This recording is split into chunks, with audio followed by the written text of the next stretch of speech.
బుధవారం Kakinada smart city press club లో Mahasena Rajesh press meet ఏర్పాటు చేశారు. మహాసేన రాజేష్ కామెంట్స్. ఆంధ్ర తెలంగాణలో మిస్టరీగా ఉన్న పాస్టర్ ప్రవీణ్ పగడాల మృతి.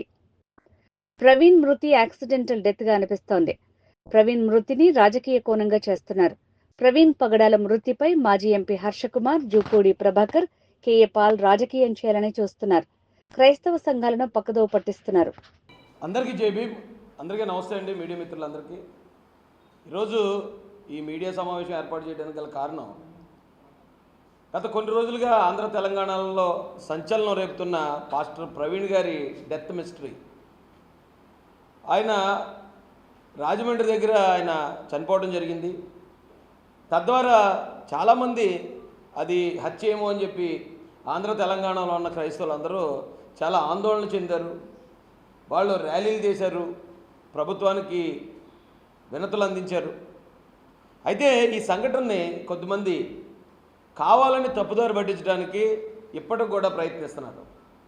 అలాంటి ప్రతి ఒక్కరికి కూడా తెలుగుదేశం పార్టీ అధికార ప్రతినిధిగా నేను తెలియజేసే విషయం ఒకటే.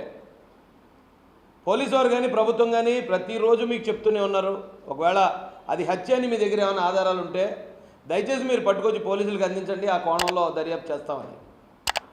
పోలీసు వారు ఈ విషయం జరిగిన వెంటనే ప్రాథమికంగా ఇది రోడ్డు ప్రమాదంగా ఉందని వారు గుర్తించడం జరిగింది.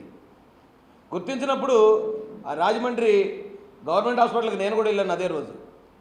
ఆ రోజు నేను అక్కడ చూసిన తర్వాత పోలీసు వారి వివరాలు తీసుకున్నాక అక్కడ సిచ్యువేషన్ అంతా నేను పరిశీలించాక ఇది 90% యాక్సిడెంట్ లాగే కనిపిస్తుంది, ఎవరో ఆందోళన చెందొద్దని మేము అక్కడ మాట్లాడటం జరిగింది. మరుసటి రోజు పోలీసు వారు ఇచ్చిన ప్రాథమిక సమాచారం మేరకు గౌరవ మంత్రివర్యులు నారా లోకేష్ గారు కూడా ట్వీట్ చేశారు. అయితే దీని మీద చాలామంది అనుమానాలు వ్యక్తం చేస్తున్నారు. కాబట్టి పాస్టర్ ప్రవీణ్ పగడాల గారు గతంలో కొన్ని డిబేట్లు చేశారు, ఆయన కొంతమంది శత్రువులు ఉన్నారు. కాబట్టి ఇది హత్యేమో అనే కోణంలో పోలీసు వారు దర్యాప్తు కూడా ప్రారంభించారు. దీన్ని అదునుగా తీసుకుని పాస్టర్ ప్రవీణ్ గారి మృతదేహాన్ని, ఇంకా డైరెక్ట్గా చెప్పాలంటే ఆయన శవాన్ని రాజకీయానికి వాడుకుందాం, స్వలాభానికి వాడుకుందాం అని కొంతమంది ప్రయత్నించారు.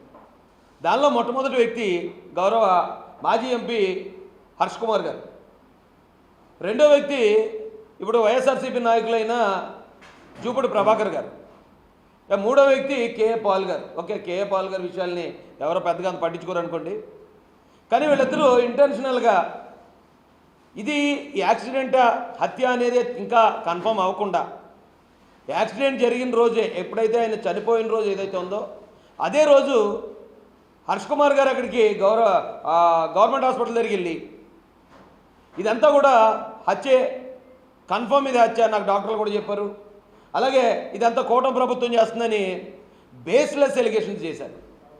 అయినా కూడా ప్రభుత్వం కానీ పోలీస్ కానీ ఎక్కడ సంయమనం కోల్పోకుండా వారి ఎంక్వైరీ అంతా కూడా పూర్తిగా హైదరాబాద్ నుంచి సంఘటన జరిగిన ప్లేస్ దాకా పూర్తిగా ఎంక్వైరీ పోలీస్ డిపార్ట్మెంట్ ముగించడం జరిగింది.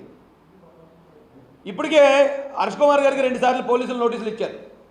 మీరు డైరెక్ట్గా అది హత్యాన్ని కన్ఫర్మ్ చేస్తున్నారు, మీరు పోస్ట్ మార్టం చేసిన డాక్టర్లను బెదిరిస్తున్నారు, పోలీసు వారి మీద బేస్లెస్ ఎలిగేషన్ చేస్తున్నారు, ఇది గవర్నమెంటే చేసింది అంటున్నారు, తెలంగాణలో రీపోస్ట్ మార్టం చేస్తాను అంటున్నారు, మీ దగ్గర ఆధారాలు ఉంటే వచ్చి పోలీసులకు ఇవ్వండి అని చెప్పినప్పుడు హర్షకుమార్ గారికి కొవ్వూరు డిఎస్పీ దేవకుమార్ గారికి ఎంత దూరం ఉందండి?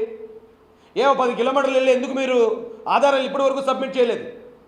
మీ దగ్గర ఆధారాలు లేనప్పుడు ఎందుకు ఆంధ్ర తెలంగాణలో ఉన్న క్రైస్తవ సమాజాన్ని మొత్తం తప్పుదారి పట్టించే విధంగా మీరు ఎందుకు మాట్లాడారు? నేను క్లియర్గా అడుగుతున్నాను, ఈరోజు నేను డిమాండ్ చేస్తాను మిమ్మల్ని. మీకు ఇది హత్య కాదు, ఇది ప్రమాదమే అని చెప్పి మీకు ఆ పోస్ట్ మార్టం చేసిన రోజే తెలుసు. మీకు తెలుసు అంటానికి నా దగ్గర ఆధారాలు ఉన్నాయి. మీకు తెలిసి కూడా దీన్ని హత్యగా నమ్మించడానికి, క్రైస్తవుల్ని ప్రభుత్వం మీదకి రెచ్చగొట్టడానికి, ఇక్కడ క్రైస్తవులు హిందువుల మీదకి రెచ్చగొట్టి శాంతి భద్రతల సమస్యలు తీసుకురావడానికి, మత కల్లోలాలు సృష్టించడానికి ఈ హర్షకుమార్ గారు కానీ లేదా జూపూడి ప్రభాకర్ గారు కానీ కేఏ పాల్ గారు కానీ ఎందుకు ప్రయత్నించారో ప్రజలందరికీ మీరు తెలియజేయాల్సి ఉంది. లేని పక్షాన వీరి ముగ్గురు మీద బేస్లెస్ ఎలిగేషన్ చేసి ఇంత పెద్ద మత కల్లోలాలు రేపడానికి కారకులైన ఈ ముగ్గురు మీద కూడా చట్టపరంగా చర్యలు తీసుకోవాలని మేము డీజీపీ గారిని డిమాండ్ చేస్తాం. ఎందుకు చెప్తున్నాను ఇదంటే ఆయన చాలా క్లియర్గా ఇగో నా దగ్గర ఆధారం ఉంది, నేను రేపు సబ్మిట్ చేస్తాను అన్న హర్ష్ కుమార్ గారు ఈ రోజుకి 4-5 రోజులు అవుతుంది. ఎందుకు మీ ఆధారాలు బయట పెట్టలేదు? మీరు ఎందుకు ఇప్పటి వరకు జనాలు రెచ్చగొట్టారు? ఇది నేను ఈ ఆంధ్ర తెలంగాణలో ఉన్న హిందూ సమాజానికి కూడా నేను రిక్వెస్ట్ చేస్తున్నానండి. ఈ విషయాన్ని హిందువుల మీదకి నెట్టేయాలను, ప్రభుత్వం మీద నెట్టేయాలను ఇక్కడున్న ఏ క్రైస్తవులు కూడా ప్రయత్నించలేదు. దయచేసి వాళ్ళని మీరు అపార్థం చేసుకోకండి. 4-5 ఇలాంటి